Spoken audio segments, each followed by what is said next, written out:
भारतामध्ये सत्ताधारी वर्गाचा जो काही अमानुष छळ सुरू होता त्या संदर्भामध्ये पहिल्यांदा बुद्धिजीवी वर्गाने जे काही आंदोलन सुरू केलं नीटच्या परीक्षेच्या संदर्भामध्ये, तर त्या आंदोलनाने भारताला एक नवीन रस्ता दाखवलेला आहे की याच्या पुढे जरी सत्ता अमानुषपणे तुमच्या हातामध्ये असली तर तिचा वापर आपण करू शकणार नाही। या देशातला बुद्धिजीवी वर्ग रस्त्यावर येऊन तुम्ही घेतलेल्या अमानुष निर्णयाला कठोरपणे चिरडू शकतो।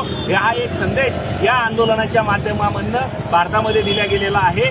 या जागतिक भांडवलदारांच्या पाठबळाच्या आधारे हे सरकार बुद्धिजीवी वर्गाला भारतामध्ये चिरडू पाहत होतं, तर त्यांचे मनसुबे उद्ध्वस्त करण्याची प्रक्रिया आजच्या आंदोलनाने झालेला आहे। म्हणून धर्मेंद्र प्रधानचा राजीनामा म्हणजे येणाऱ्या काळामध्ये जो कुठलाही सत्ताधारी वर्ग चूक करेल त्याला शिक्षा देण्याची प्रक्रिया म्हणजे आजच्या आंदोलनाची यशस्वीता आहे। यामध्ये मुख्यतः महाराष्ट्रातल्या समग्र आंबेडकरी चळवळीने ज्या पद्धतीने चंद्रशेखरबाईंच्या पाठीशी उभे राहून या आंदोलनामध्ये सक्रिय पाठिंबा दिलेला आहे।